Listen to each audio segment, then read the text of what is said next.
First on 24 മന്ത്രിമാരായ CP ജോണിനോ Shibu baby ജോണിനോ fisheries വകുപ്പ് നൽകണമെന്ന ആവശ്യവുമായി ലത്തീൻ സഭ. ആവശ്യം തിരുവനന്തപുരം ലത്തീൻ അതിരൂപത മുഖ്യമന്ത്രിയെ നേരിട്ട് അറിയിച്ചിട്ടുണ്ട്. തീരദേശ മേഖലയിലെ പ്രശ്നങ്ങൾ അറിയുന്ന ഒരാളാകണം ഫിഷറീസ് മന്ത്രിയെന്ന് കഴിഞ്ഞ ദിവസവും ലത്തീൻ സഭ ആവശ്യപ്പെട്ടിരുന്നു. ജിബിൻ JB തിരുവനന്തപുരത്ത് നിന്ന് ചേരുന്നുണ്ട്. അതിന് കൂടുതൽ വിവരങ്ങളുമായി. ജിബിൻ, നേരത്തെ തന്നെ ഈ മന്ത്രിമാരെ തീരുമാനിച്ചതിൽ അതിൽ ലത്തീൻ സഭയ്ക്കുള്ള അതൃപ്തി പരസ്യമായി തന്നെ പറഞ്ഞതാണ്.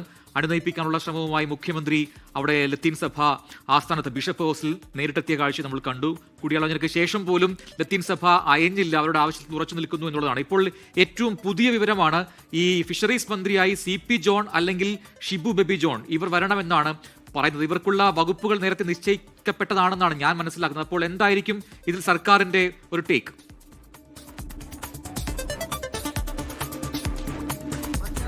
കാരണം ഇപ്പോൾ ഈ ആവശ്യം ഉന്നയിച്ചിരിക്കുന്ന CP ജോണും അതുപോലെ ഷിബു ബേബി ജോണും രണ്ടുപേർക്ക് മറ്റ് വകുപ്പുകൾ തന്നെ നേരത്തെ തീരുമാനിച്ചതാണ്. പക്ഷേ അതിനിടയിലാണ് ഇപ്പോൾ ഈ പ്രശ്നങ്ങൾ അറിയുന്നത്, അതായത് തീരദേശ മേഖലയിലെ പ്രശ്നങ്ങൾ അറിയുന്ന ഒരാൾ തന്നെ മന്ത്രിയായി വരണമെന്നുള്ള ഒരു ആവശ്യം ഇപ്പോൾ ലത്തീൻ സഭ മുന്നോട്ട് വെച്ചിട്ടുള്ളത്. അതിൽ പ്രധാനമായി പറയുന്ന കാര്യം, ഈ തിരഞ്ഞെടുപ്പ് നടക്കുന്ന സമയത്ത് തന്നെ ഇതിൽ കൃത്യമായി റിസൾട്ട് വരുന്നതിന് മുമ്പ് തന്നെ വിൻസെന്റ് MLA കോവളത്ത് നിന്ന് ജയിച്ചു വരികയും UDF അധികാരത്തിലേക്ക് എത്തുകയും ചെയ്തു കഴിഞ്ഞാൽ വിൻസെന്റിന് ഫിഷറീസ് വകുപ്പ് നൽകണമെന്നുള്ള ഒരു ആവശ്യം സഭ മുന്നോട്ട് വെച്ചിരുന്നു. അത് കൃത്യമായി തന്നെ UDF നേതൃത്വത്തെ അറിയിച്ചതുമാണ്. പക്ഷേ ഈ അവസാനഘട്ട മന്ത്രിസഭ രൂപീകരണ ചർച്ചകളുമായി ബന്ധപ്പെട്ട് അവസാന ഘട്ടത്തിലേക്ക് എത്തിയപ്പോഴാണ് വിൻസെന്റ് MLAക്ക് മന്ത്രിസ്ഥാനമില്ല എന്നുള്ളൊരു കാര്യം പുറത്തു വരികയും ലത്തീൻ സഭ പരസ്യമായി തന്നെ അവരുടെ അതൃപ്തി അറിയിക്കുകയും ചെയ്തത്.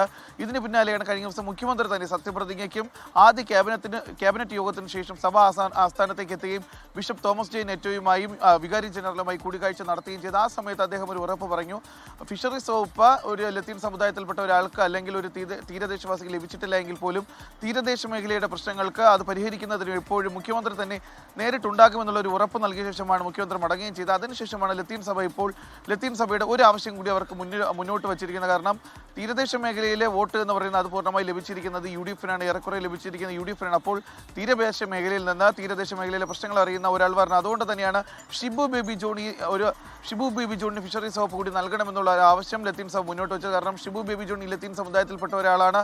അദ്ദേഹത്തിന് മത്സ്യമേഖലയുമായി ബന്ധപ്പെട്ട കാലങ്ങളായി അദ്ദേഹം മത്സ്യബന്ധന മേഖലയുമായിട്ട് ബന്ധപ്പെട്ട് നിൽക്കുന്ന ഒരാൾ കൂടിയാണ്. അതുകൊണ്ട് തന്നെയാണ് ഷിബു ബേബി ജോണിന്റെ പേര് മുന്നോട്ട് വെച്ചിരിക്കുന്നത്. പക്ഷേ CP ജോൺ അവരുടെ സമുദായത്തിൽപ്പെട്ട ആളല്ല. എന്നിരുന്നാൽ പോലും തിരുവനന്തപുരം സെൻട്രലിലെ MLA ആണ്. അതുകൊണ്ട് തന്നെ അദ്ദേഹത്തിന് കൂടുതൽ തീരദേശവാസികളോട് ഇടപഴകാനുള്ള ഒരു അവസരങ്ങളുണ്ട്. അതുകൊണ്ട് തന്നെ അവിടുത്തെ പ്രശ്നങ്ങൾ കൂടുതൽ നേരിട്ട് മനസ്സിലാക്കാനുള്ള ഒരു അവസരങ്ങൾ ഉണ്ടാകുകയും ചെയ്യും. അതുകൊണ്ട് തന്നെയാണ് ഈ രണ്ട് പേരുകൾ മുന്നോട്ട് വെച്ചിരിക്കുന്നത്. എന്തായാലും അതിൽ കൂടുതൽ സാധ്യത CP ജോണിന് ഫിഷറീസ് വകുപ്പ് നൽകണമെന്നുള്ള ഒരു ആവശ്യം കൂടിയാണ് മുന്നോട്ട് വെച്ചിരിക്കുന്നത്. രണ്ടുപേർക്ക് ഇപ്പോൾ നിലവിൽ ഓരോ ഇത് വെച്ച് KSRTCയും വനം വകുപ്പും ഒക്കെ രണ്ടുപേരോടും പാർട്ടി നിർദ്ദേശിച്ചിട്ടുണ്ട് വകുപ്പുകൾ. എന്നിരുന്നാൽ കൂടി CP ജോണിനോ ഷിബു ബേബി ജോണിനോ ഈ ഫിഷറീസ് വകുപ്പ് കൂടി അധികമായി നൽകണമെന്നുള്ള ഒരു ആവശ്യമാണ് ഉന്നയിക്കുകയും ചെയ്തിട്ടുള്ളത്. എന്തായാലും ഇക്കാര്യം അവർ മുഖ്യമന്ത്രിയെ തന്നെ നേരിട്ട് ഫോണിൽ വിളിച്ച് ആവശ്യമായി അറിയിക്കുകയും ചെയ്തിട്ടുണ്ട്. പക്ഷേ ഇന്ന് വൈകുന്നേരത്തോടു കൂടി തന്നെ ഈ മന്ത്രിമാരുടെ ആ വകുപ്പുകളുമായി ബന്ധപ്പെട്ടുള്ള വിജ്ഞാപനം പുറത്തിറങ്ങും. ആ സമയത്ത് ഇവരുടെ ഈ അവരുടെ ആവശ്യം പരിഗണിക്കുക എന്നുള്ളതാണ് ഇനി നോക്കേണ്ടത്. പ്രജിത്ത്,